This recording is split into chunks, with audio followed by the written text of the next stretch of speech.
And we're live. So I've gone from really crappy filming devices to working in a nice studio to now being back in my home from the locked door. So forgive me for the quality. But sometimes I just get these thoughts and I want to talk about them on camera and I don't want to do a big edited event. I just want to talk about it. I just had a consultation with a woman who went from keto to carnivore and carnivore to not being able to go back on plants. And I thought, we need to talk about this. It's kind of a big deal. And I'm finding more and more clients not be able to eat any plants. They go on carnivore because they might have histamine, they're trying to lose weight, and then they do it for an extended period of time. Then they try to go back on to just a couple of plants and they can't do what they used to before. And I start thinking, there are so many talking heads. I've had to tune them all out, like all these gurus, and just go by what's going on with my clients. Because I've had many of them. You guys know I've done keto for 13 years, and I've had now over 4,000 people, clients that I've worked with, and tons of people online. Now that carnivore has become a thing, also, it was really cool if you go to my Instagram, which is Stephanie Ketogenic, a person. I just not retweeted, reposted her post, but I think I'm also going to repost hers onto YouTube of her saying that eating 2 pounds of beef was screwing up her body pretty bad. But I want to talk about this diamine oxidase, which is an enzyme that helps to we're supposed to make histamine, right? But we need to be able to clear it out. When you're not able to clear it out, you start to have these horrible symptoms of headaches, heart palps, itchy, bloated, tired, moody. Uh, you can have skin reactions, all types of weird types of tired, moody, mucus, headache, palps, and people don't seem to draw stomach aches. They don't draw the line to not being able to clear out this histamine or getting swelling on different parts of their body, face, body, hands, feet, ankles. And they go on to carnivore and all these weird. So they have this grace period, like, oh, I did fasting, was that amazing? And then people rebound and destroy their thyroid. Same thing's happening with carnivore, that over time, with people trying to keep up with these dietary protocols, with carnivore, people aren't able to eat a freaking strip of lettuce after that. And they used to be able to. And you've had different theories of why people have developed loose stool on carnivore, but nobody's really talking about this concept of now I can't eat this food anymore. Why? I feel more miserable. First, I felt great. There's a relief. And now my symptoms have worsened eating all meat and meat fat. Now, I did carnivore for 9 months and I didn't make it to a year because I became very, very scared of heart palps developing without enough potassium. And I don't want to take supplements when I can get it from real food. I was trying carnivore as an experiment. So then I went back to eating a sort of ketogenic, well, always keto. I was doing always a high fat carnivore. I never did like high protein. I just think that's stupid. Not to call anybody stupid. I just think that's stupid to do that because that damages your whole freaking thyroid and adrenal system, and you don't get energy. And then people fast on top of that, and then they have collapse of their immune system. But I digress. It's contextualized, and I'm really trying to focus more on histamine on this live, pre-recorded live.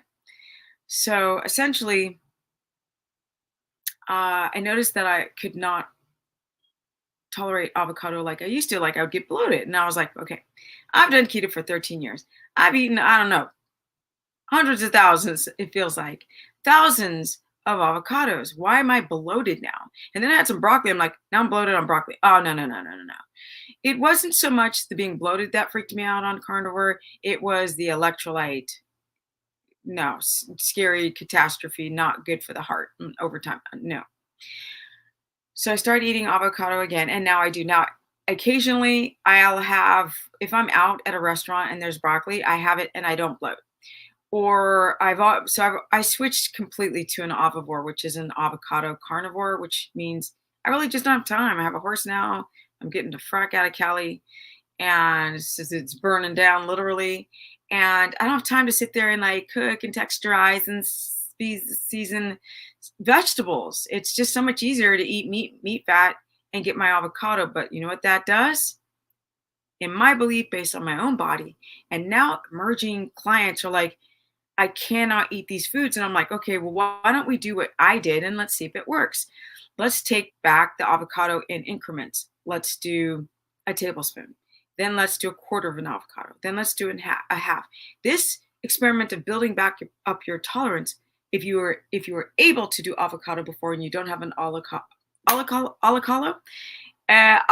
or I was putting avocado and latex allergy together. If you don't have a latex allergy, if you don't actually have an allergy, then you probably can tolerate that avocado again, or a little bit of vegetables, or a little bit of cruciferous vegetables, which would make you ketogenic, and that's okay because these titles are dumb. Like, let's just do what heals the body, even if you've got to go back onto carbs, i.e., white rice, to rebalance your blood sugar for people who've got hypoglycemia connected to that thyroid. Excuse me. Wow.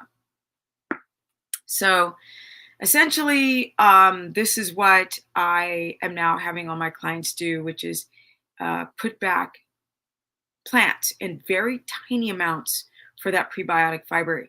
My intuition, because this is critical thinking. This is not science, science paper or studied science.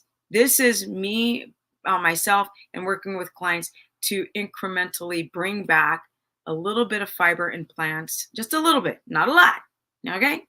Because we want that prebiotic fiber to help with the probiotic, to help with the gut. And there's something connected to that diamine oxidase, like lowering and producing of DAO because of going full carnivore, that people now develop severe histamine. So what creates severe histamine when you eat? Okay. What creates the histamine reaction that you cannot clear out? The lowering and not making enough diamine oxidase. And that's a fact. So if you're going to have histamine create all the headaches and all the symptoms when you switch to carnivore, and first you were great and now you're not, and try to eat a plant again and everything's just horrible, there's something going on with the downregulation of DAO, diamine oxidase. And I think it might be the fiber. And nobody has the science on this because this is all emerging symptoms with masses of people trying this diet. So when people are like, oh, I did carnivore for 15 years and it was fantastic, don't listen to people. Because unless you live in with them, they can hide and lie about everything. Being on the internet is a false sense of security, especially if everything's like well produced and fabulous and funky. And that's the reason why I'm always showing my body, is because I want people to see that as I get older, that I'm always remaining consistent. And Paul Chek was the one who said, well, if you're not showing what you're making, you can sit there with the turtleneck up to here and sit there and preach the lesson and no one knows what you're going through. But the point that I'm saying now is that I'm concerned about the lack of fiber and the loss of diamine oxidase. And I think that's the connection I'm making. I've got a couple clients on doing experimentation with incrementally bringing back a little bit of plants, and by the time notating it and bringing it back to me on follow-ups. So if you want to learn more, go to stephanieperson.com. I think that's like a really big thing that the carnivore community might want to wake up to. First, it was too low fat, then it was too high protein. That was fracking up people's electrolytes, making them chronically dehydrated. And people who have prior low GFR function before having waste particles like uric acid in the kidneys were creating problems in people. And now I'm kind of going back to that whole leaky gut, that first they do carnivore to seal the gut, and then it becomes worse because their DAO, or diamine oxidase, is tanking. So then when they try to eat a plant, it's a wrap. It's a wrap. Plus people are developing loose stool. So we're all trying to figure it out. And luckily I've been working with people over the years. I'm about to open my calendar. If you guys want a consultation, go to stephanieperson.com and contact me on the contact menu and ask to be put on the short list, because I'm about to have all open dates in a few days. Also, live your best life. Stop living in the past. Stop worrying about the past. Start thinking about the future. Be forward thinkers, guys. Is one thing that I keep finding out with women. I was like, I've gained so much weight. I'm like, And so the more you keep thinking that from the past, the more you will still gain weight. The brain and the mind and the soul is all connected to the body.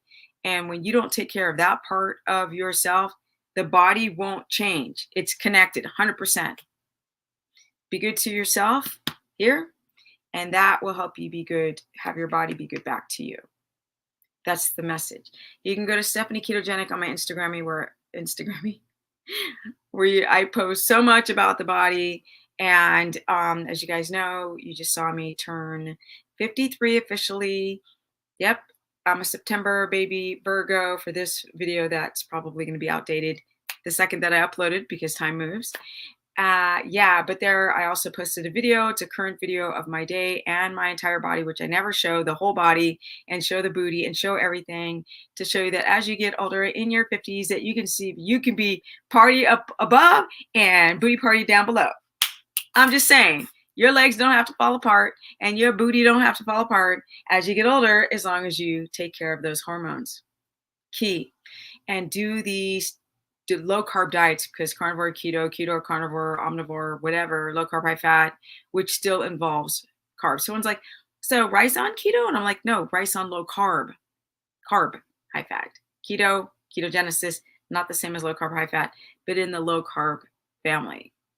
Hope that makes sense. I also have a Facebook, which is Stephanie, the business person, as in the body business that people named me years ago. Been 13 years solid without any refeeds on any sugars or carbs or starches, 0%. I'm solid. I'm strong as an ox. I just got a horse who is batshit crazy and who's a huge horse, and I'm riding him like the full cowgirl that I am now, and loving that life. Forward. Everything in life must be forward, because our thoughts, 70,000 thoughts a day, are from the past. And that's what keeps that negative, like choo-choo train, going in a circle. And if you want to evolve and have your body evolve, then do stuff that you've never done before or thought before or tasted before. Just don't live the same day over and over again. And I'm out because I got some energy at 53. And I love it. I love it, guys. I love it. And you should too. Life. Deuces. Oh yeah, check out my girl Carnivore Yogi. That's my sis right there. And I'm out.